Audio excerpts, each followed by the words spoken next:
We're in the Gospel account according to St. Luke, and we're still in chapter 9, and today we're in verses 23, 24, 25, and 26. Then he said to them all, "If anyone desires to come after me, let him deny himself and take up his cross and follow me. For whoever desires to save his life will lose it, but whoever loses his life for my sake will save it. For what profit is it to a man if he gains the whole world and is himself destroyed or lost? For whoever is ashamed of me and my words, of him the Son of Man will be ashamed when he comes in his own glory, and in his Father's and of the holy angels." May the Lord add a blessing to the reading and hearing of his word. You may be seated. I want to talk to you about a one-way journey. A one-way journey. The text today is a continuation of last week's, and the inference of this meeting is that Jesus is making his own disciples aware of who he is. It's an imperative that you understand when you develop an intimate and personal relationship with someone, that you have an idea of who they are. So oftentimes we fall in love with the idea of being in love. We fall in the emotional throes of commitment without ever having taken into consideration the reality of the person or persons, or even the quote-unquote entity that we are engaging ourselves in. There was an old saying that I used to hear: you need to count the cost before you get involved. Sometimes you have to take into consideration that you might think somebody is good looking to you, but they not need to be good looking for you. Oh, it's quiet in here, because everybody brings some baggage. And you need to take into consideration that when they come to you and you're looking about hooking up with them, that you can take their baggage along with your own baggage. And anybody that tells you they don't have a steamer trunk load of junk is a lie. Ain't nobody coming with no little old coin purse. And they not coming with no pocketbook. They not coming with no suitcase. They not coming with a footlocker. They are coming with a steamer trunk load of junk. Because that's just the way life is. And if you are doubting that, then I want you to go look at your steamer trunk and see how much junk you got in yours. Everybody got some mess with them. And what happens is that in our enthusiasm for the moment, just the idea of being in love, the idea that somebody else wants me, the idea that I can say I belong to somebody. You know, that's my woman, or that's my boo, or that's my man, or ain't he a hunk, or etc., etc., etc. Or you can tell that's mine. Look at just the way she walked, you know, all that kind of rigmarole. But what you fail to comprehend is that's just a good time. There's going to be a whole lot of other times that ain't going to be so good. One of the things that you have to take into consideration, when two idiots get together, they make another idiot. Y'all laughing, but you know I'm telling the truth. You an idiot, your mate's an idiot, and then y'all get together and start having more little idiots.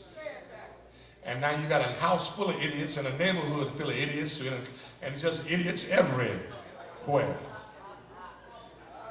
And I'm being humorous in a point, because I want you to comprehend that in the context of our lives, we make these commitments over emotional feeling, enthusiasm, and the reality is that enthusiasm, that emotionalism wears off after a while. And you can get caught up in the moment, and being caught up in the moment doesn't do you any good for the long haul. Y'all don't hear me. Have you ever gotten all gusset up and dressed up, getting ready to go to a party because you just know it's going to be a good party, but then when you got there, the party was a dud? And you were disappointed that you wasted all that time getting hooked up and dressed up and gusset up to go to something that really wasn't about what you thought it was going to be about. I say that so that you can kind of comprehend that all of us have these decisions in life, and all of us are governed in life by our decisions. And in many instances, we make decisions without having made a true thought process. Now, the men have followed Jesus, have been over a year and a half now in this journey, and they have given up everything. It's been quoted by Peter. We left everything to follow you. We have given up all that we have. We don't have anything. We're in this for the long haul. And so then he, in having heard that, he sends them out and he makes them register with the immediate mission at hand. Now they've come back, and he's in the quest of trying to get them to bring clarity to their situation. I say clarity. I say clarity because see, you got to always have some sense of clarity to where you are and to what you're doing. Many times we find ourselves in situations because we really don't have clarity on what it is we think we're doing. And we have left ourselves to our own devices, and then when we get to this point, we don't have a way out. Jesus wants them to have clarity. And so he asked them some probing questions. And one of the questions he asked them is, whom do the people say that I am? And they come back with the very answers. And he says, now tell me, who do you think I am? Then he gives them some understanding. And we looked at that last week where he says, well, this is who the Son of Man really is. This is what it means to be the Christ of God. This is what the context of my life and the definition of who I am is going to entail. And then from there, now we find ourselves today, and he says to them, I got some news I want to share with you, and I want you to be clear. I want you to be clear. I want you to know what lays ahead for you. Now, I'm saying this because for many of us, we never take into consideration what lays ahead for us. We just go with the flow. That's how we operate. We fall in love. Next thing you know, we're in a one-bedroom apartment. Next thing you know, we're pregnant. Got to get a two-bedroom apartment. We just go with the flow. And up the road, we figure we want to buy a house, so we start saving our money because we're getting cramped. Got 3 kids in a two-bedroom apartment, y'all. We go with the flow. We don't plan. We don't estimate. We don't even guesstimate. We just go with the flow.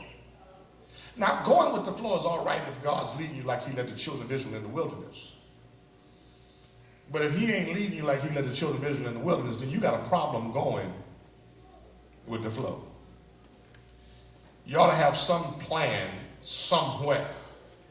I don't understand why people in high school don't seem to understand that you need to go to college. Even if you got skills, go to trade school. Learn some more to it other than what you learn. Don't be a shade tree mechanic. Be a show enough legitimate, up to date with the computer's knowledge and everything type of dealership mechanic. Jesus says, number 1, if anyone desires to come after me.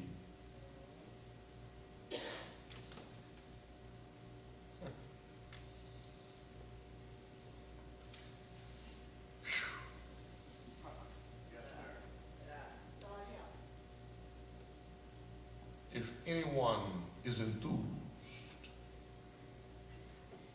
if anyone is hungry, I say that because, see, I don't want the word desire to be downplayed.